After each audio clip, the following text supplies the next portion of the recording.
Tonight we report on why Moses Lake High School was placed on lockdown and a Day of the Dead celebration coming up on Saturday. What's happening in sports, Bob? Wharton's Orlando Alba was named WIAA Athlete of the Week, and an ex-Mariner drives in 2 runs in San Francisco's win over the Royals last night. Let's take a glance at our Weather Center forecast. And coming up here in the Weather Department, I'll have details on whether or not Mother Nature's treating us to a trick or a treat this weekend. So stay with us.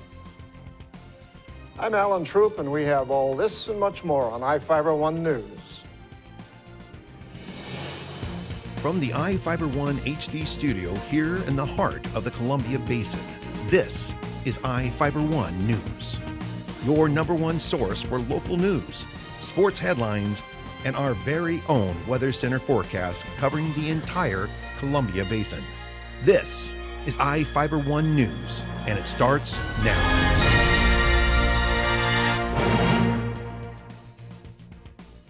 Moses Lake High School and Chief Moses Middle School went into a modified lockdown Thursday morning. The school district decided to increase security at the 2 schools after a student was suspended, District Superintendent Michelle Price said. A recorded message sent to parents stated the Moses Lake High School went into a modified lockdown at about 11 a.m. Students were asked to remain in the school buildings until the lockdown was lifted. Chief Moses Middle School returned to normal after lunch, and the high school at the end of the school day. The student was being disciplined and became agitated and angry as he was walked out of the school. Price said there was no direct threats toward the students or the schools. The student was more agitated than staff considered normal for being suspended. Moses Lake Police Captain Dave Sands said the police school resource officers were at the school assisting school district staff. Downtown businesses and community groups across Grant County are hosting Halloween events tomorrow night. Reporter Devin Higgins has the details.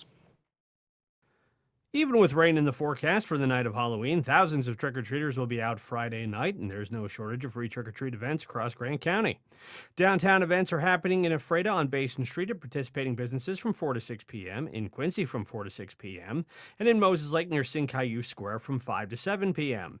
The Ephrata Senior Center is holding a Halloween carnival beginning at 4 p.m. The Ephrata American Legion Post holds its annual Monster Mash starting at 4, with a kids' carnival, trunk-or-treat event, and live music. The United Methodist Church in Ephrata is also having a trunk-or-treat event at 4. Moses Lake High School's trick-or-treating is Saturday from 6 to 8 p.m. at the high school. City officials urge drivers to take it slow and drive carefully through the downtown areas and neighborhoods and make sure trick-or-treaters can be seen. For more information on all the events, go to ifiber1.com/news. A teenager was charged with a felony for fleeing police in a chase that reached 110 miles per hour. Daniel Zepeda Medina, an 18-year-old Quincy resident, was charged in Grant County Superior Court on October 24th with attempting to elude a pursuing police vehicle. Zepeda Medina allegedly lied to police about driving a red 1997 Honda Civic with a black hood on July 21st. The police stopped him once and gave him a break by letting him go with a warning about driving with a suspended license. Zepeda Medina reportedly drove by police as they finished checking a burglary alarm on 6th Avenue Southeast later that same night. Police reported they turned on their emergency lights and attempted to stop Zepeda Medina. He allegedly began to flee police and was driving at speeds up to 110 miles per hour until an officer lost sight of him near the intersection of Adams Road Northwest and State Route 28. Zepeda Medina is not in custody, and a judge has not issued a bench warrant by October 29th. One could be issued for his arrest or a summons sent to his home requiring him to appear in court for the charge. One house in Moses Lake has more than just jack-o'-lanterns for Halloween decorations. More than 24 inflatable decorations are lit up at Cheryl Coulter's home. Reporter Jeff Chu met up with her and has the story. Cheryl Coulter has 26 inflatable Halloween figurines on her Crestmont Drive front lawn in Moses Lake. But the Moses Lake School District Secretary says she has good reason. Trick-or-treating was one of my best memories as a child. Going out and getting candy and dressing up. And I love trick-or-treating, and as much as I think that's great, the the Halloween parties they have at school and churches and all that. I don't want home trick-or-treating to die, so I want to make sure that my house says you're welcome to come trick-or-treat here. Knock on my door and I will give you candy.